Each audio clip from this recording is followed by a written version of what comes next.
seguramente se estaban preguntando, ¿no? Había muchos temas pendientes luego del fallo en el día de ayer de la Corte Suprema que pone freno para usuarios residenciales en los incrementos de la tarifa de gas. Julián Guarino ahora responde todo. Bueno, hacemos todas las preguntas, más o menos aquellas que están en el top 10, podemos decir, de los usuarios residenciales. ¿Qué va a pasar? ¿Cuál es el alcance de la resolución? La primera, ¿no? ¿A qué llamamos resolución? Bueno, al fallo de ayer de la Corte Suprema. Se anulan lo que son los aumentos para los usuarios residenciales. Recuerden ustedes que la Corte hace una diferenciación entre residencial e industria y comercio. Industria y comercio, como veíamos recién, están haciendo reclamos en este mismo momento, pero en el caso de los residenciales se frenaron los aumentos. Son aproximadamente el 30% de lo que es el universo de los consumidores de gas. Recuerden ustedes que igual prácticamente el 50% del gas que se consume en Argentina se consume por el sector de la industria, lo que son las empresas en general. Y hay un dato, Julián, también, que la red de gas no llega a todos. Claro, también. Por eso es bueno aclarar todos estos temas porque es importante, ¿no? Sí, por eso hablamos del 30%, ¿no? Porque el resto no tiene acceso a lo que es el gas de red, ¿no? Y en los lugares del interior, digamos, en el campo, si se quiere, se llama la chancha, que se entierra la garrafa y tiene 200, 300 kilos de gas, depende, ¿no? Claro, tenés ahí lo que son las reservas de gas para que funcione, y si no, las garrafas chiquitas. No comprende, como decíamos, a los comercios y a las industrias. Bueno, sobre esto hay muchísimo esta mañana, hay mucho debate y también ya hay algunas presentaciones. Hay quienes dicen que el gobierno podría, porque, a ver, para lo que es industria y comercio, hay mucha gente que nos mira, que tiene su pequeña empresa, su mediana empresa. Para los que están justamente en estos sectores, en principio tendrían que afrontar lo que son los nuevos incrementos tarifarios. 500%, 400%. Claro, exactamente, pero hay quienes dicen, bueno, atención, porque el gobierno podría dar alguna señal en las próximas horas de modificación de ese esquema tarifario. Más que nada para pymes y cooperativas, dicen. Sí. Vamos a ver, porque podría haber alguna noticia, algún cambio. Porque en realidad el fallo de la Corte Suprema salva o deja fuera, digamos, a las pymes, no los salva, a las pymes y a los comercios, pero por la cuestión de posibilidad de litigiosidad que tienen más que el usuario individual, digamos, o residencial. Claro. No porque considere que el incremento está bien para los comercios, para las empresas. Claro, claro. Digamos, lo que dice la Corte en criollo es, bueno, como el usuario individual no tiene recursos suficientes para hacer una presentación judicial y defenderse del aumento, bueno, nosotros le ofrecemos este paraguas, esta protección. Sí. Ahora, una empresa se supone que tiene recursos suficientes como para hacer una presentación. Entonces, en ese sentido, la Corte dice, bueno, que aquel que quiera algún tipo de freno a lo que son las tarifas, que haga la presentación. ¿Qué pasa con las tarifas? Bueno, las de gas deben retrotraerse a los valores anteriores al incremento. Esto es marzo. Esto es marzo. Recuerden ustedes que la modificación que hace el gobierno vinculado a lo que es el gas mayorista o el gas en boca de pozo es del 31 de marzo.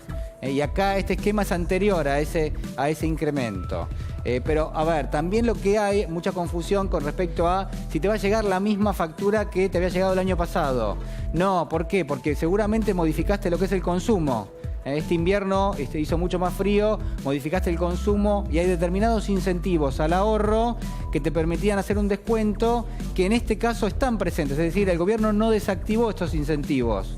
Entonces, ¿qué va a pasar? Lo más probable es que se haya consumido más y que al mismo tiempo esos incentivos que había para ahorrar, bueno, obviamente uno no los puede hacer valer porque justamente consumiste más este año porque hizo más frío.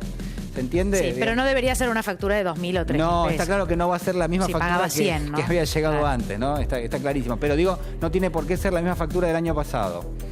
Además, para los comercios e industrias se mantiene el nuevo cuadro tarifario, como decíamos recién, a pesar de que hay presentaciones, bueno, de todas maneras, por lo menos hasta nuevo aviso. Juli, yo creo que va a haber una diferenciación con el tema de la pyme y de la cooperativa de trabajo como Sanón, por ejemplo, ¿no? Las empresas recuperadas, yo creo que va a haber una suerte de diferenciación. Me parece, y si no, de última es importante decir que presenten un amparo. Claro, bueno, a ver... sustentado en los libros, vos decís, a ver, yo facturo tanto, de gas me llegaba tanto, si pierdo rentabilidad no tiene sentido que siga. Sí, si uno lee el fallo de la Corte, también está bastante claro que la Corte de alguna manera quiere decir, miren, señores del gobierno, si digamos, lo que se viene es una presentación a nivel masivo por parte de las cámaras empresarias, por parte de las distintas empresas, las cooperativas, sería bueno que atiendan esto y de alguna forma que traten de resolverlo por otro mecanismo que no sea... No lo judicialicen. Claro, ¿no? Eso se lee bastante bien en lo que es el fallo. Claro. Es claro, ¿no? La Corte no quiere que vaya a todos los tribunales, sobre todo porque alguna señal ya dio. Imagínate vos 500 amparos. No, a ver... Va a ser una catarata de y eso amparos. va a terminar nuevamente en la Corte Suprema. Claro, pero además, termina ahí. lo que existe en el medio es... Y ahora viene la luz. Un interregno También. importante, digamos, hay un plazo de tiempo que tiene que hacer justamente la vía judicial y que al gobierno también le termina impactando. No nos olvidemos que está vigente el blanqueo, que tiene que traer inversiones al país y que estas son señales que generan algunos cortocircuitos, sobre todo... Para una inversión es negativa. Claro, ¿no? A Porque ver, lo que dice el inversor con es... la bueno, frialdad del inversor es negativa. ¿Cómo? Amparás en la corte y yo voy a poner una plata, viene un amparo y ¿qué hago con mi plata? ¿La pierdo? sí, y aunque suene... Feo lo que digo, es así. La verdad que es así de alguna manera se manejan, ¿no? Lamentablemente 2 más Y 2 el es gobierno 4 está mirando justamente la llegada de inversiones y por eso es importante destacarlo. ¿Qué ocurre con la tarifa social? La Corte ratificó la vigencia de lo que es el esquema social y el trámite sigue siendo el mismo. Ahora, ¿qué podría cambiar de la tarifa social? Las recomendaciones de la Corte, ¿cuáles son? Bueno, señores, hagan lo posible para que efectivamente la tarifa social esté disponible para todo aquel que la necesite y que cumpla con los requisitos. Segunda pregunta, ¿cuáles son los requisitos y en todo caso si se pueden modificar? La respuesta es sí, muy probablemente el gobierno va a modificar los requisitos para que sea masiva la posibilidad de acceder a la tarifa social. Vamos a ver cuáles son las modificaciones que aplica en el corto plazo, pero es una recomendación que hace la Corte Suprema. Julián, que se difunda, o sea, esto implicaría una Sí. publicidad, por ejemplo, para hacerlo de la manera más clara, explicándole a la gente Y cómo yo hacer creo para que acceder. de mínima es una publicidad, digamos, de máxima es tratar de generar contacto directo con la gente para explicarle que tiene la posibilidad de acceder a una tarifa social. No nos olvidemos el dato de la UCA, de la Universidad Católica, que dábamos en los últimos días, estos 2 millones de hogares en la Argentina que no utilizan ningún tipo de tarifa social, a pesar de que está vigente. Y uno preguntaba a los investigadores, bueno, pero ¿por qué no utilizan la tarifa social?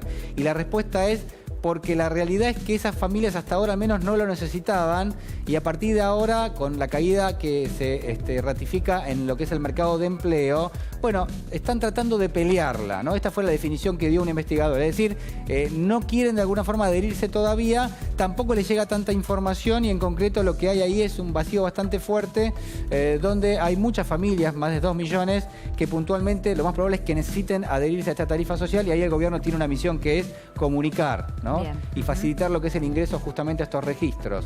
Decíamos, ¿qué pasa con los usuarios que pagaron con aumentos? Muchísimos casos.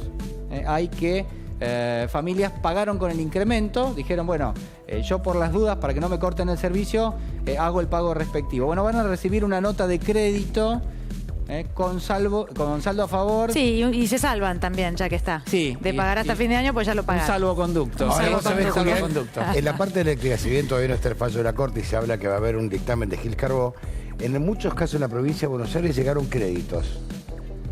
Te digo, créditos importantes, te hablo 900, 800 pesos. Ya 600. fue llegando el crédito que te generó haber Y pagado. no había en llegado a la algún factura. momento. Ah, Te digo, una cosa bastante confusa. sí.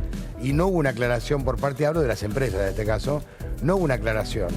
Bueno, también lo que hay que decir, Antonio, es, fíjate el ejercicio que hemos hecho todos a lo largo de estos días, de preguntarle a la gente, bueno, pero vos cuánto pagás de gas. Y fíjate que en general no hay ningún tipo de parámetro en común, digamos, no hay ningún común denominador. Hay Es quien cierto. prácticamente no utiliza el servicio y le llegó caro, hay quien lo utiliza en forma intensiva y le llegó a un nivel mínimo. Sí. Digo, evidentemente hay problemas en cómo se aplicó el esquema tarifario, pero no son solo problemas, digo, donde te ha llegado una factura más alta, sino también problemas donde la aplicación del incremento ha tenido un efecto totalmente distinto en algunos casos y en otros. Y vos sabés que ayer cuando hablábamos con Corriente me llamó la atención que lo que nos decía un defensor del consumidor, que hay un encargo fijo, ¿no? 900 y pico de pesos. Y después, a ojo, van los empleados de la empresa estatal y dicen cuándo está el medidor. Y ahí sacan el cálculo, será con una máquina de sumar, uno... Sí, como se hacía antes. Como ¿no? se hacía Que antes. se Yo digo, miraba el vos medidor fíjate la directamente. locura y la descompensación que hay, ¿no? Los diferentes niveles. Sí. Lo complicado que va a ser normalizar todo eso. Sí, realmente es muy complicado y lo que se ve nuevamente es esto, ¿no? Que hay una situación muy heterogénea entre cómo le impacta a unos y otros usuarios lo que es el incremento. ¿Cuál es el costo fiscal del fallo? Bueno, a ver, hay muchas opiniones con respecto a esto. Hay una cifra que es esta, ¿no? 20.000 millones de pesos. Y atado a esto hay algunas frases quizás algo polémicas del ministro de Hacienda que dice, bueno, este costo fiscal Estos 20.000 millones de pesos que se van a trasladar a los subsidios, se los vamos a sacar de la obra pública. Yo creo que es excesivo, yo creo que no se va a terminar dando de esa manera, pero está claro que hay una responsabilidad del gobierno en tratar de asimilar estos 20.000 millones de pesos sin que esto tenga un impacto en lo que puede llegar a ser las posibilidades de reactivación económica. ¿Por qué? Bueno, porque eso es una prioridad. Reactivar la economía es una prioridad. Como siempre digo, una cosa es hacer un ajuste en un contexto de crecimiento económico y otra cosa distinta es hacerlo, o digamos, modificaciones en las estructuras tarifarias, como uno quiera llamarlo, pero digo, una cosa es hacerlo en un contexto donde la economía crece o al menos se sostiene, y otra muy distinta es en un contexto donde la economía se reduce, se achica, tenés problemas en el mercado de empleo y además tenés inflación, ¿no? Bien, gracias, Julián. No, por favor.